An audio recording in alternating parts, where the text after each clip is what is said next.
오늘 우리에게 주시는 하나님의 말씀은 신약성경 사도행전 22장 7절부터 11절까지의 말씀입니다. 신약성경 사도행전 22장 7절부터 11절까지의 말씀 제가 봉독해 드리겠습니다. 7절입니다. 내가 땅에 엎드려져 들으니 소리가 있어 이르되 사울아 사울아 내가 왜 나를 박해하느냐 하시거늘 내가 대답하되 주님 누구시니까 하니 이르시되 나는 내가 박해하는 나사렛 예수라 하시더라. 나와 함께 있는 사람들이 빛은 보면서도 나에게 말씀하시는 이의 소리는 듣지 못하더라. 내가 이르되 주님 무엇을 하리이까? 주께서 이르시되 일어나 다메섹으로 들어가라. 내가 해야 할 모든 것을 거기서 누가 이르리라 하시거늘 나는 그 빛의 광채로 말미암아 볼 수 없게 되었으므로 나와 함께 있는 사람들의 손에 끌려 다메섹에 들어갔노라. 아멘. 코로나 바이러스가 계속되는 가운데 우리의 일상이 참 갑자기 많이 변화된 것 같습니다. 어느덧 이렇게 영상으로 드리는 예배가 익숙해지고 있고 저도 여기에 많은 사람들이 지금 없는 가운데 홀로 이렇게 녹화를 하는 것이 이제는 어색하지 않은 것 같습니다. 이렇게 변화된 삶의 형태가 특별히 우리의 예배 가운데 본질이 무엇인지 다시 한번 생각해 보는 시간이 되었으면 좋겠습니다. 예배의 형태와 자리는 바뀌었지만 그러나 예배의 본질은 바뀌지 않기를 소망합니다. 오늘은 사도행전 22장의 말씀으로 말씀을 전할 텐데요. 특별히 사도행전 21장 내용을 잠깐 보면서 우리가 말씀을 계속 이어가고자 합니다. 사도행전 21장까지 내용이 바울의 세 차례 선교 사역 여행이 끝나는 시점입니다. 그리고 바울은 이제 예루살렘으로 들어오게 됩니다. 사도행전 21장 27절 이하의 내용을 보면 바울은 소아시아 지역, 특히 에베소 지역에서 아주 성공적인 말씀 사역을 경험하게 되지만 그러나 거기에도 바울을 반대하는 무리들이 있었습니다. 27절 이하에 보시면 아시아로부터 온 유대인들이 그들이 바울을 향해서 공격하는 모습들을 보게 됩니다. 첫 번째로 그들은 바울에게 말하기를 자신들 유대인들과 그리고 유대인의 성전과 그들의 율법을 비방한다라고 얘기하고 있습니다. 지난 시간 우리가 한번 기억해 봐야 될 것이 있습니다. 유대인들의 정신적 근간이 되고 그리고 정체성이 되어주는 세 가지가 있습니다. 그것은 바로 할례, 그리고 율법, 그리고 성전이었습니다. 이 세 가지야말로 그들을 유대인답게 만드는 그런 정체성의 기반, 뿌리가 되어주는 역할을 했습니다. 그런데 이들이 와서 바울이 지금 그 세 가지를 모두 비방하고 있다라는 것입니다. 그리고 두 번째, 바울이 에베소 사람이었던 드로비모라는 자와 함께 이 도시에 있는 모습을 보면서 바울이 이 이방인이었던 드로비모를 성전에 데리고 들어가 성전을 더럽게 하였다고 지금 비난하고 있는 것입니다. 그러면 만약 정말로 드로비모가 성전에 들어갔을까? 우리는 이런 질문을 던질 때 말씀은 먼저 드로비모가 성전에 들어간 것이 아니라 바울과 함께 예루살렘 시내에 있었다고 얘기합니다. 만일 이방인이었던 그가 정말로 성전에 들어갔다면 이 유대인들이 격분해서 그를 먼저 끌어내지 않았을까요? 그런데 이 아시아로부터 온 유대인들이 선동할 때 무엇이라고 말하냐면 이 이방인을 끌고 들어간 바울이 성전을 더럽게 했다라고 얘기합니다. 다시 말하면 이 두 가지 내용을 통해서 모든 이 모함의 칼끝이 바울에게 향하고 있었다라는 것입니다. 선교 사역을 막 마치고 이제 예루살렘으로 돌아온 바울, 그런데 여전히 바울을 따라다니며 그를 비방하고 그에게 칼날을 겨누는 자들. 그럼에도 불구하고 바울이 예루살렘에 올 때 바울은 이미 이러한 박해와 핍박과 환란이 있을 것을 미리 알고 있었습니다. 우리 말씀을 잠깐 볼까요? 사도행전 21장 8절 이하의 내용인데요. 21장 8절에 보시면 바울이 이 예루살렘 지역에 들어오기 직전에 빌립 집사의 집에 잠시 머물게 됩니다. 그때 유대로부터 온 아가보라는 선지자가 바울에게 찾아와 예언을 하게 되는데요. 예언의 내용을 잠깐 보겠습니다. 사도행전 21장 11절 말씀입니다. 제가 읽어드리겠습니다. 우리에게 와서 바울의 띠를 가져다가 자기 수족을 잡아매고 말하기를 성령이 말씀하시되 예루살렘에서 유대인들이 이같이 이 띠 임자를 결박하여 이방인의 손에 넘겨주리라 하거늘 우리가 그 말을 듣고 그곳 사람들과 더불어 바울에게 예루살렘으로 올라가지 말라 고나니. 아가보 선지자의 예언이 무엇이었습니까? 바울이 이제 예루살렘에 들어가게 되면 바울이 박해와 그리고 또 이방인의 손에 넘겨지게 될 것이라는 그런 예언을 하게 됩니다. 이것을 듣게 된 같은 무리들이 바울에게 예루살렘으로 가지 말 것을 권고하고 부탁합니다. 이에 대한 바울의 반응이 무엇일까요? 사도행전 21장 13절 읽겠습니다. 바울이 대답하되 여러분이 어찌하여 울어 내 마음을 상하게 하느냐? 나는 주 예수의 이름을 위하여 결박당할 뿐 아니라 예루살렘에서 죽을 것도 각오하였노라 하니. 아멘. 바울의 고백이 무엇입니까? 나는 주님을 위해서 죽을 각오가 되어 있다. 복음을 위해 목숨을 바칠 준비가 되어 있다. 이 바울의 충성스러운 고백이 그로 하여금 예루살렘으로 가도록 만듭니다. 그곳에 핍박이 있고 박해가 있을지라도 바울은 그곳을 향해 가겠다고 하는 것입니다. 그러면 바울이 이렇게 선지자 아가보에게서 예언을 듣기 전에 바울은 이미 이것에 대해서 성령의 말씀을 미리 들어서 알고 있었습니다. 우리 조금 더 앞으로 가볼까요? 사도행전 20장입니다. 20장 22절 보겠습니다. 보라, 이제 나는 성령에 매여 예루살렘에 가는데 거기서 무슨 일을 당할지 알지 못하노라. 23절 오직 성령이 각성해서 내게 증언하여 결박과 환난이 나를 기다린다 하시나. 자, 바울은 예루살렘에 들어갈 때 나에게 어떤 일이 있을지 모르지만 성령이 결박과 환난이 나를 기다린다고 미리 말씀을 언지를 해주었다라는 것입니다. 이때 바울의 태도가 어땠을까요? 24절 계속 보면 내가 달려갈 길과 주 예수께 받은 사명 곧 하나님의 은혜의 복음을 증언하는 일을 마치려 하면은 나의 생명조차 조금도 귀한 것으로 여기지 아니하노라. 아멘.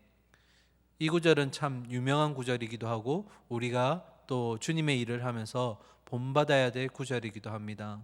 바울의 이 충성스러운 고백, 나의 달려갈 길, 이제까지 달려왔던 길을 되돌아보니 모든 사역 가운데 주님의 손길이 닿지 않는 곳이 없었고 지금 내가 예루살렘에 갈 때 그때 거기서 나는 어떤 일이 있을지 모르지만 그곳에 비록 환난과 핍박이 있다 할지라도 나는 주님의 손에 묶여서 그렇게 주님의 이끄심에 따라 가겠노라. 그것이 목숨을 바칠지라도 나는 끝까지 함께하겠다. 이런 바울의 고백이 결국에는 예루살렘으로 향하게 하였다라는 것입니다. 자, 21장으로 다시 돌아와서 이 바울의 충성스러운 죽음의 맹세를 들었던 무리들은 어떻게 얘기했을까? 사도행전 20장 21장 14절입니다. 14절 제가 읽어드리겠습니다. 그가 권함을 받지 아니함으로 우리가 주의 뜻대로 이루어지다 하고 그쳤노라. 뭐 때문에 그쳤다고요? 주의 뜻대로 이루어지기 때문에. 그들은 바울이 예루살렘에 가는 것이 결국 주님의 뜻이라고 인정하게 됩니다. 그러면 여기서 우리는 한 가지 질문을 해야 될 것이 있습니다. 주님의 뜻은 뭘까? 바울이 예루살렘으로 향하겠던 주님의 그 뜻은 무엇일까? 우리 말씀을 잠깐 보도록 하겠습니다. 사도행전 19장 21절 조금 앞인데요. 말씀을 찾아보도록 하죠. 19장 21절입니다. 제가 읽어드리겠습니다.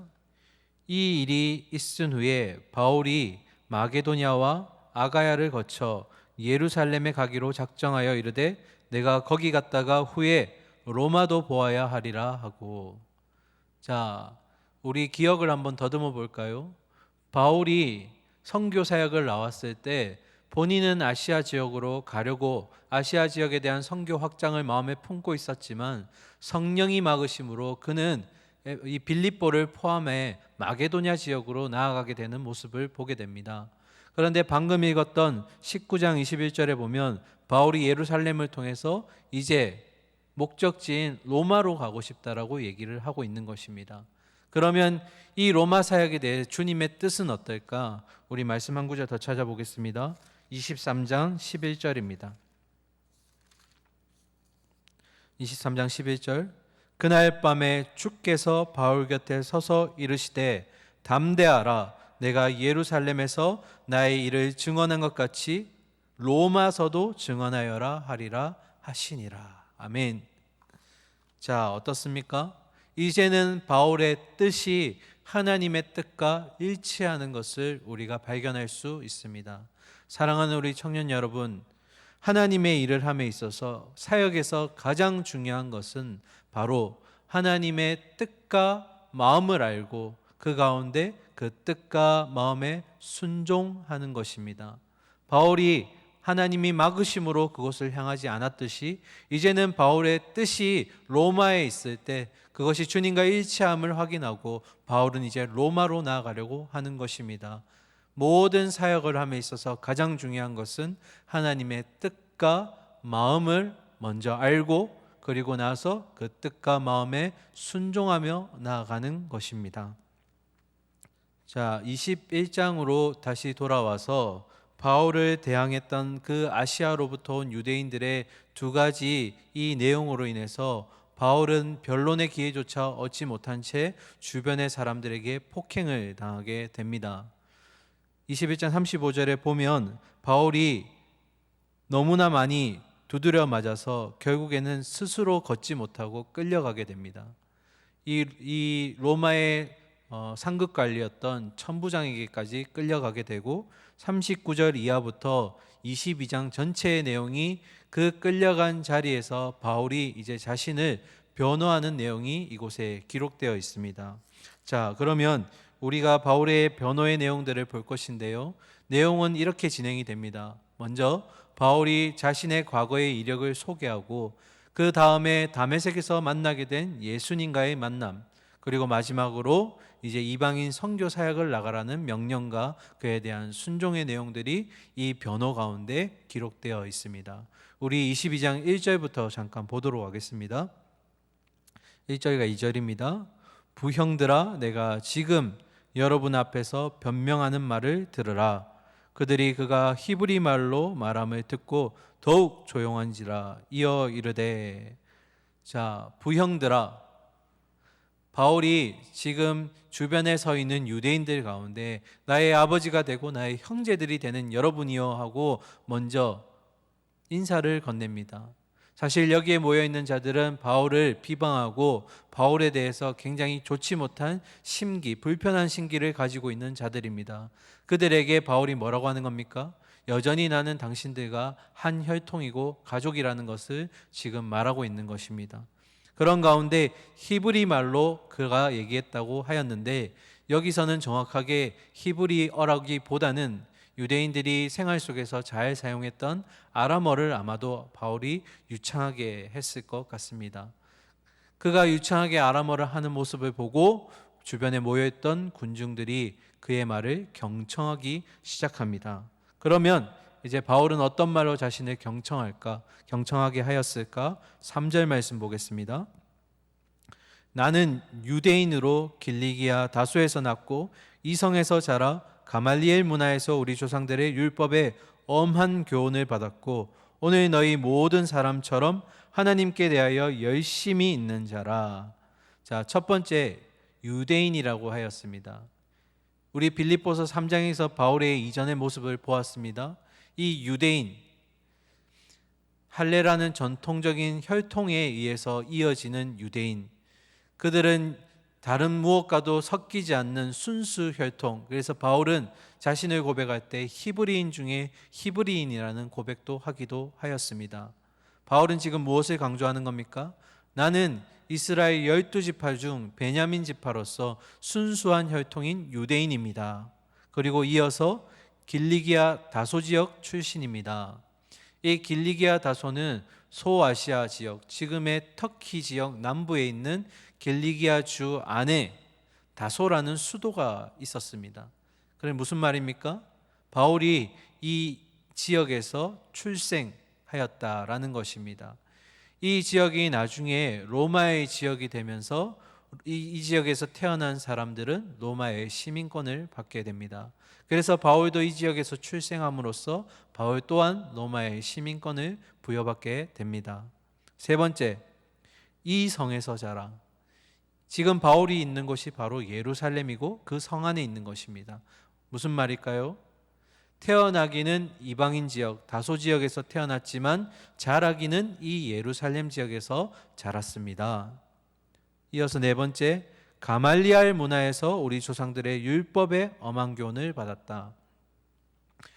이 유대인 두 개의 종파 중에 아주 유명한 종파가 있습니다. 첫 번째는 힐렐 학파, 그리고 또 한 가지는 샴마의 학파라는데, 이 힐렐 학파의 힐렐의 손자가 바로 가말리엘입니다. 이 가말리엘은 당시에 유대인들로부터 굉장히 신뢰를 받는 율법의 교사였습니다. 어느 정도 신뢰를 받았냐면 사도행전 5장 36절의 말씀을 보면 유대인의 최고 의결 기관인 산헤드린 공의회가 열렸을 때 이 가말리엘이 했던 한마디가 청중들로 하여금 동의를 얻게 했다라는 것입니다. 그러면 바울은 왜 자신의 정보에 이 가말리엘 문화에서 공부했다라는 것을 알렸을까요? 이것 자체로도 바울에게 신뢰가 갈 수 있다라는 것입니다. 바울이 가말리엘의 제자로서 유대교의 율법을 교육받았다는 것 자체가 모든 유대인들에게 신뢰를 얻기에 충분한 정보가 된다라는 것입니다. 그리고 다섯 번째, 하나님께 대하여 열심이 있다. 열심히 율법만 배운 것이 아니라 이 율법을 삶 가운데서도 열심히 실천하는 자였습니다. 열정이 대단했던 자였습니다. 그런데 이 열정이 잘못된 방향으로 나아갑니다. 4절 보실까요? 내가 이 돌을 박해하여 사람을 죽이기까지 하고 남녀를 결박하여 옥에 넘겼노니. 이 돌은 뭡니까? 바로 예수 그리스도입니다. 이 예수 그리스도를 믿는 자들을 어떻게 해요? 바울이 옥에 넘기기도 하고 박해하기도 했고 심지어 목숨을 빼앗기까지 하였습니다. 바울의 평생에 있어서 잊을 수 없는 그날도 바로 바울은 다메섹에 있는 예수를 믿는 자들을 잡아내서 끌고 오기 위해서 산헤드린 공의회에 협조를 구하고 그 공문을 받아서 가는 중이었습니다. 그때 바울은 다시도 누릴 수 없는 놀라운 경험과 은혜로운 경험을 하게 됩니다. 자, 여기까지가 이제 바울의 1차 변호, 과거의 내용이었고, 이제 바울이 다메섹에서 만난 그분에 대한 얘기를 이제 이어가 볼까 합니다. 자, 6절 보실까요? 가는 중 다메섹에 가까이 갔을 때에 오종쯤 되어 호련히 하늘로부터 큰 빛이 나를 둘러 비침에.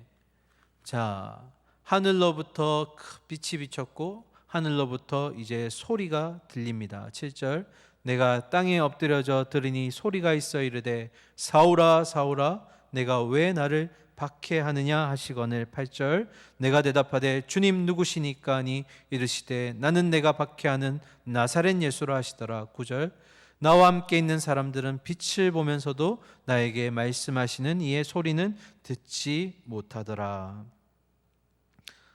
오정쯤 되어, 다시 말해 정오가 되어서 바울이 다메섹으로 향하는 그 길에서 하늘에서 큰 빛과 소리가 나옵니다. 그런데 9절과 비교해 보시면 그 바울과 함께 동행했던 일행들은 소리는 들었지만 그 음성은 알아듣지 못했던 것 같습니다. 자, 그러면 바울이 이제 첫 번째 질문을 하게 됩니다. 그 들려오는 음성을 향해서 주님 당신은 누구입니까? 8절에 주님 누구십니까? 하고 질문합니다. 이에 대해 예수님 뭐라고 대답하십니까? 나는 내가 박해하는 나사렛 예수라. 이에 바울이 두 번째로 질문합니다. 10절에 내가 이르되 주님 무엇을 하리까? 주께서 두 번째 대답하시기를 이르시되 일어나 다메섹으로 들어가라. 내가 해야 할 모든 것을 거기서 누가 이르리라 하시거늘. 자, 그 이후의 내용들을 쭉 살펴보면 예수님이 두 번째 대답에서 두 가지를 얘기하십니다. 첫 번째는 경건한 유대인인 아나니아라는 사람을 만나서 그로부터 죄 세례를 받고 너의 죄를 씻어라. 다시요. 아나니아라는 사람, 우리가 예전에 보았던 사도행전 5장의 아나니아 삽비아라가 아니라 경건한 유대인, 경건한 사람 아나니아를 만나 동명이인을 얘기하는 겁니다. 이 사람으로부터 세례를 받고 죄 사함을 받으라. 그리고 또 한 가지, 너를 멀리 내가 이방인에게로 보낼 것이다. 바로 이방인 사역에 대한 소명을 주십니다. 본문을 통해서 우리는 조금 이상한 점을 발견하게 됩니다. 분명 바울은 지금 이 불편한 자리에서 자신이 무죄임을 증명해야 되는, 변호해야 되는 그런 자리입니다. 그런데 지금 바울은 누구를 변호하고 있는 걸까요? 겉으로 보기에는 바울이 자신의 과거의 이력과 다메섹에서 만난 예수님 통해서 어떠한 사명을 받았다라고 얘기하지만 이의 내용을 자세히 살펴보면 결국 바울을 통해서 예수님이 살아계시고 이 도가 올바르다라는 것을 지금 증명하고 있는 것입니다. 바울은 이 변호의 자리를 통해서 자신을 변호하는 것이 아니라 바로 자신의 스승이자 영적 아버지인 예수 그리스도를 지금 변호하고 있는 것입니다. 그러면 바울은 몰랐을까요? 이후에, 이 변호 이후에 바울이 더 큰 어려움을 겪게 될 것이라는 것을. 그러나 우리가 앞에서도 보았듯이 바울이 예루살렘에서 오면서 바울은 죽기까지 충성하겠다, 생명과 바꾸겠다라는 충성된 서약을 하고 온 자였습니다. 두려워하지 않았습니다. 그는 그 변호의 자리에서 그 유대인들을 향해서 예수 그리스도만이 살아계신 하나님의 아들이며 그리고 이 복음이야말로 참된 도임을 지금 변호하고 있는 것입니다. 자, 그러면 바울은 왜 이렇게까지 예수님을 변호하려고 했을까? 우리는 오늘 바울이 했던 두 가지 질문과 그리고 예수님이 말씀하셨던 두 가지 대답을 통해서 우리는 결론을 내고 마무리를 하려고 합니다.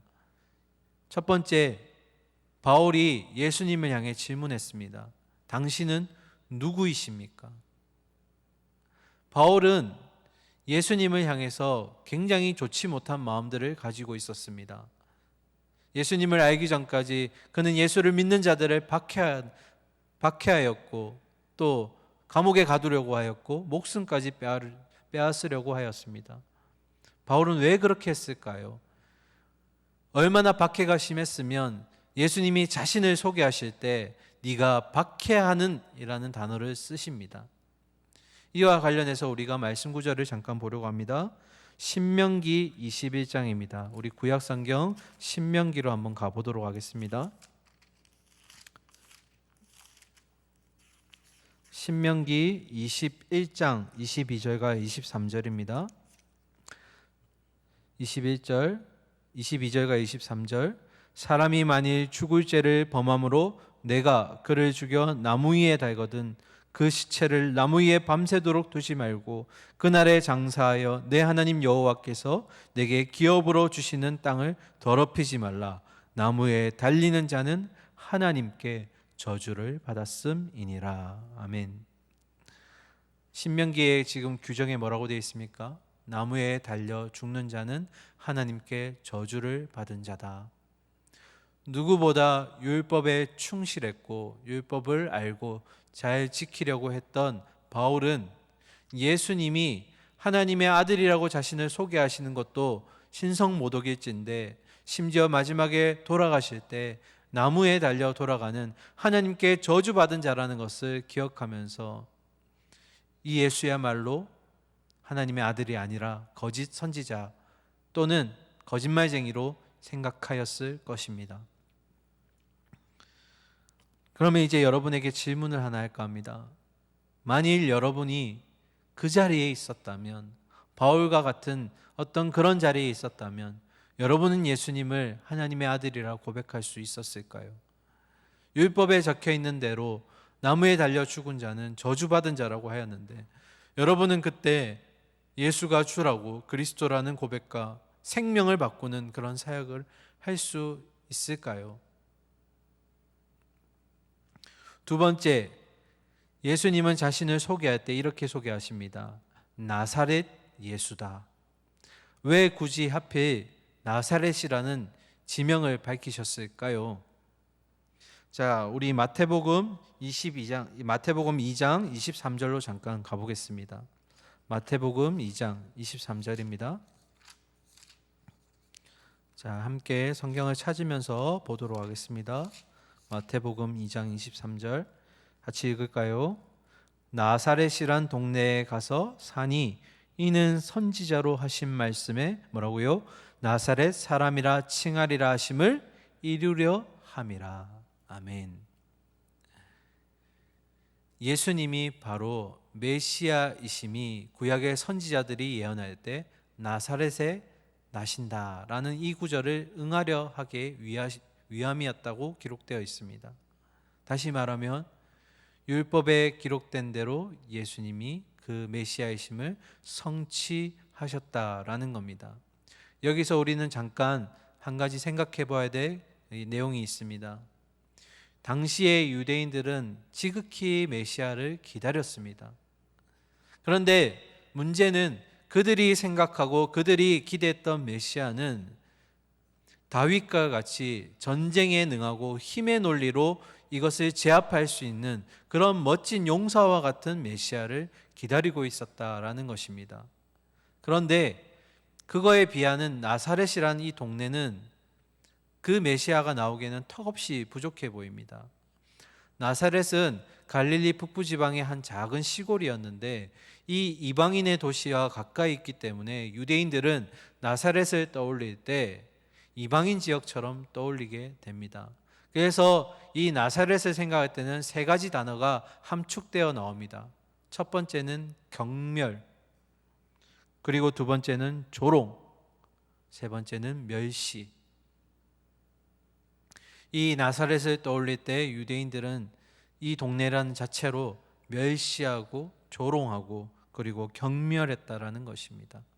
그런데 이 세 가지 함축된 단어가 또 한 곳에 통하는 곳이 있으니 바로 예수님의 십자가의 모습이 그랬다라는 것입니다. 자, 이것은 무슨 의미일까요? 결국 유대인들이 생각하고 기대했던 메시아의 모습과 실제로 오셨던 예수님의 모습에는 큰 차이가 있었다라는 것입니다. 오늘날 우리도 기독교를 생각하고 주님을 생각할 때 이러한 잘못된 인식들을 가지고 있는 건 아닌지 다시 한번 확인해 보아야 됩니다. 하나님의 이름이면 무엇이든 할 수 있는 것처럼 과정을 생략하고 또 뛰어넘어 버리고 결과에 있어서만 하나님이 다 주실 것처럼 그런 모습이 우리 가운데 있지 않은지 다시 한번 살펴보기를 원합니다. 우리는 우리 스스로에게 질문해야 됩니다. 가장 먼저 질문해야 될 것은 바로 주님은 누구이십니까?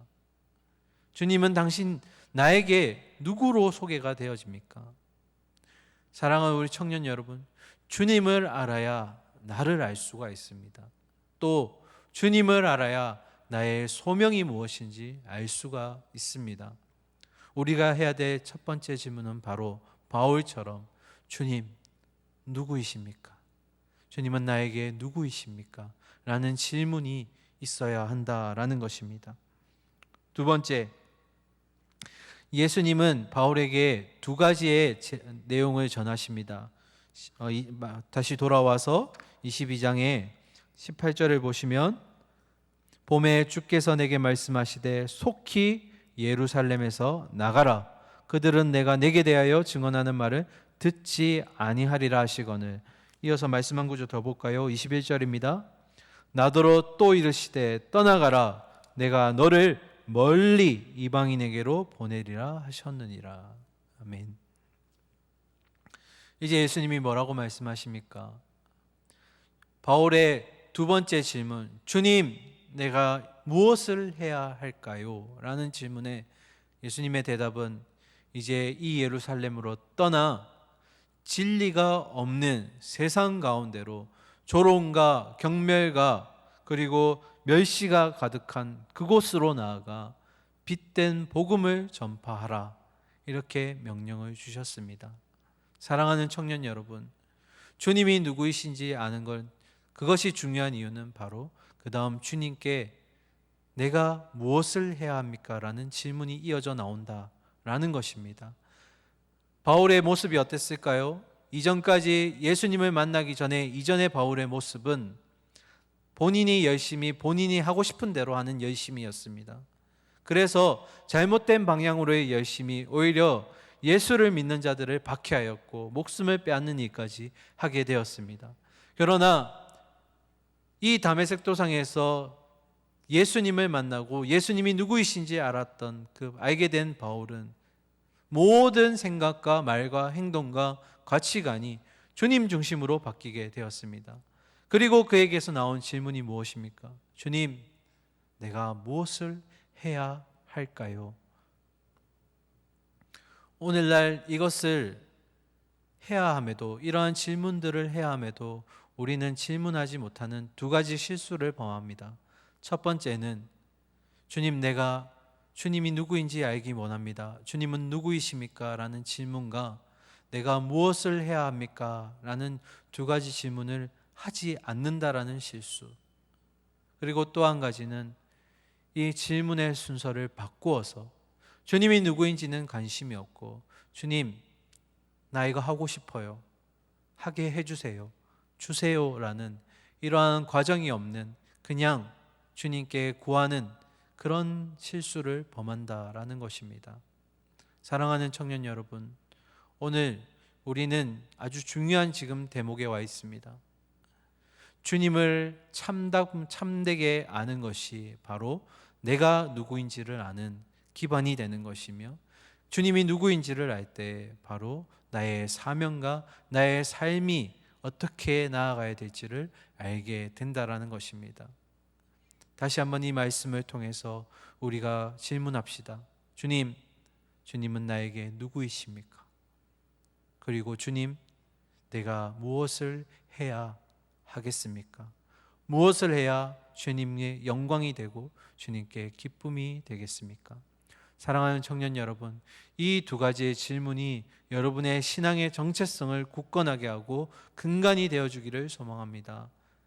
한 번도 질문하지 않으셨다면 질문하시고, 혹여나 질문의 순서가 잘못되었다면 다시 한번 순서를 정확하게 기억하시면서 우리의 정체성과 소명에 대해서, 사명에 대해서 다시 한번 깊이 생각해 보는 시간이 되기를 소망합니다. 이 한 주간도 우리에게 놓여진 자리에서 주님의 일꾼으로서 주님과 동행하시면서 은혜 충만히 누리시기를 간절히 소망하며 축원합니다. 함께 기도드리겠습니다. 오늘도 살아계시며 역사하시는 사랑과 공의의 하나님, 오늘 우리는 두 가지 중요한 질문과 대답을 들었습니다. 주님은 나에게 누구이십니까? 주님, 내가 무엇을 해야 할까요? 오늘날 많은 사람들이 자신의 만족과 유익을 구하는 것에만 집중하고 진리에 대해서 관심 없는 모습들을 보게 됩니다. 우리가 정말 청년 그리스도인으로서 중요한 이 인생길 걸어가는 가운데 우리가 명확하게 질문하고 알아야 될 것들을 하나님 구하게 하여 주시옵소서.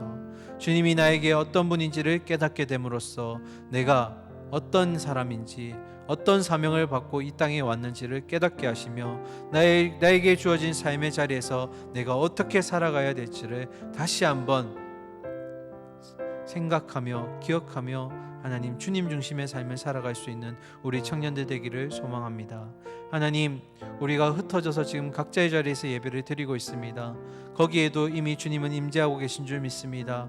예배가 더욱더 충만하게 하시고 이 말씀이 또 한 주간의 삶을 살아가는 우리의 삶 가운데 일하는 운동력이 되게 하시고 힘이 되게 하여 주시옵소서. 하나님, 특별히 바이러스로 인해서 많은 민족과 열방이 어려운 가운데 있습니다. 주님, 어서 속히 뜻을 보여주셔서 치유하여 주시고 나라와 경제가 회복이 되기를 소망합니다. 함께하여 주시옵소서. 주님, 우리 청년들과 동행하실 주님을 기대하며 예수 그리스도의 이름으로 기도드립니다. 아멘.